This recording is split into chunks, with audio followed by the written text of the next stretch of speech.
Good evening. This side Rahul Magan here is a Group Chief Executive Officer, Treasury Consulting, and also a venture capitalist. As we speak, Treasury Consulting is a multinational headquartered group based out Singapore, and we are 100% profitable concern. Like I promised you that every night I'm doing the Facebook Connect. So today also I'm doing the Facebook Connect. But before I continue with the Facebook Connect, there is one thing which I would like to let you know, which is that now, in case you are missing the Facebook Connects because of the timing difference, you can refer on the YouTube channel. So the Facebook Connect of 11th, 12th and 13th April. 11th, 12th and 13th April are live on the YouTube. So even if you missed that, you can refer them on the YouTube channel. So today is practically 15th, but I treat this as 14th. So the 14th would be available probably by end of day tomorrow. From 2018, I am raising one voice on the YouTube channel, and that is the startups in India are standing on the fake valuations. Although I have given ample of evidences regarding the same, ample of evidences, but having said that, I keep searching for new things. Today, while reading the newspaper, I got a very good data which I think I should speak on. Of course, I would be making the YouTube video also.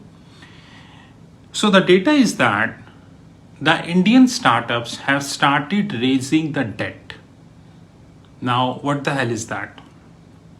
So when you have a startup, you generally raised the equity. Either this is the seed funding, Series A, Series B, Series D, and this stupidity continues. That's a separate thing, that the formula, which is post-money valuation, is equals to pre-money valuation plus amount invested, the most fraudulent formula of the venture capitalist, and common sense, the regulators are in sync with that. Now, since the equity funding is dried because the companies are in huge debt. So let me give you an example. In March, Eruditus, who claims to be an agtech company, because everyone in the world claims to be an agtech company. Now, whether this is Byju's, whether this is Eruditus, and there are many. In March, Eruditus has raised 350 million. 350 million, which is near about 2,700 crores in debt from CPPIB. Now, CPPI means Canadian Pension Fund. And you would be surprised to know that this is a term loan. And in this term loan, the 5-year term loan, and the coupon is 8.5 to 9.5%. So 2,700 crore into 9.5% is the yearly interest they need to pay. It's a common sense. Even a 10th fail can compute that, which is near about 250 crores. So every year you would be paying 250 crores as an interest cost. And still you expect these startups one good day would become profitable. In November, which means the November went by, the Byju's raised 5-year $1.2 billion. $1.2 billion at a yield of 6.8%, which means near about 70 to 75 million dollar, which is not less than 500 crores. I repeat, 70 to 72 million dollar, not lesser than 500 crore, interest to be paid on a yearly basis. And we all understand that Byju's is also a heavily loss-making company.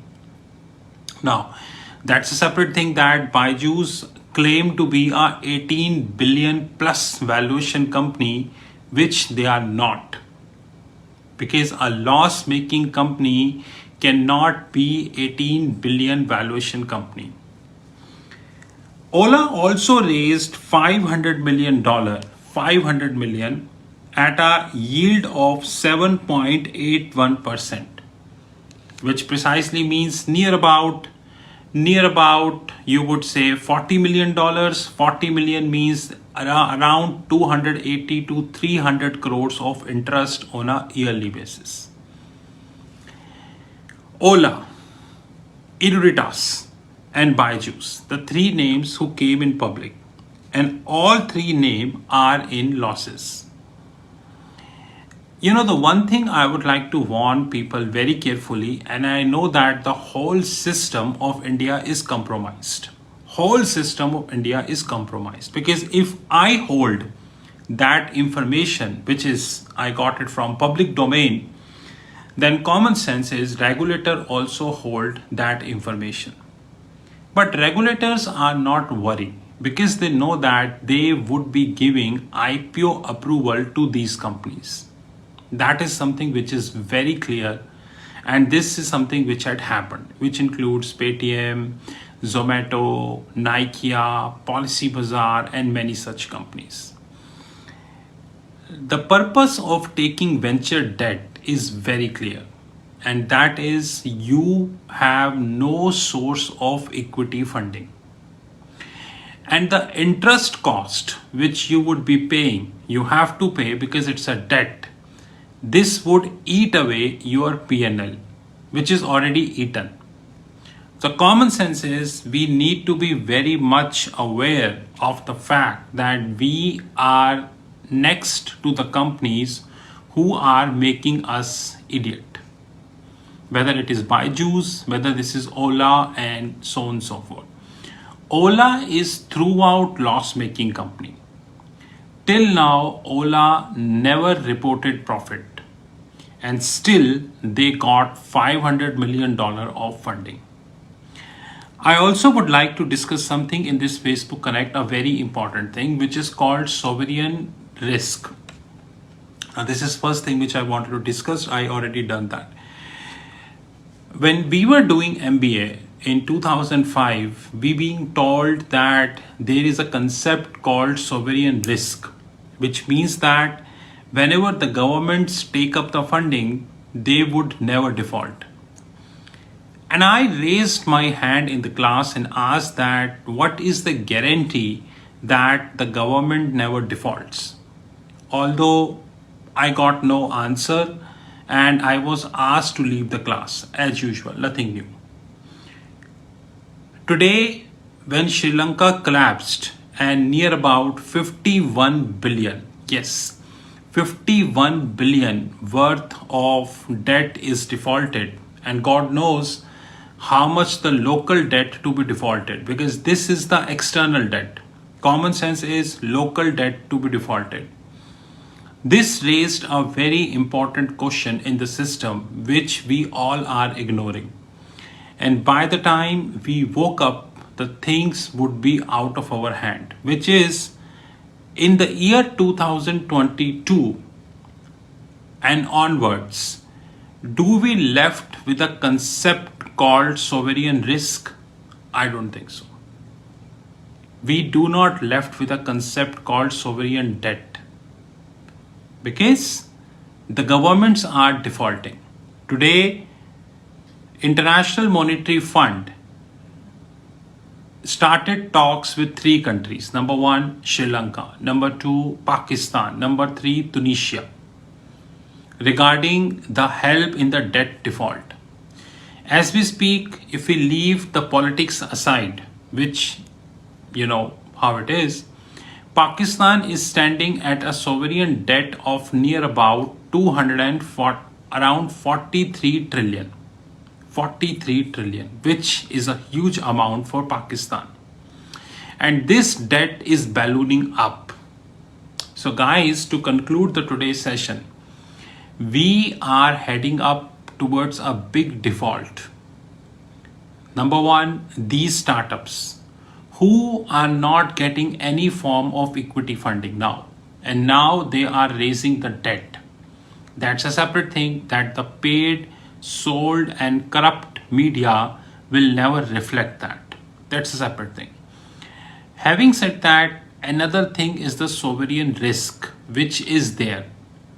Because after the collapse of Sri Lanka and the probable collapse of Pakistan, Tunisia, and many countries, very soon you will see the bust would come. And this bust would hit very hard. This is Rahul from Treasury Consulting Group. Treasury Consulting never worried about the feedback. We hardly bothered about like, views, comments, subscribers. For us, they all are immaterial. Because we tell you the fact. And there are less people who wanted to understand the fact. So we hardly bother.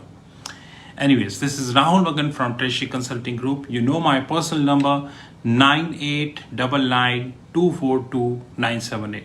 I repeat 9899242978.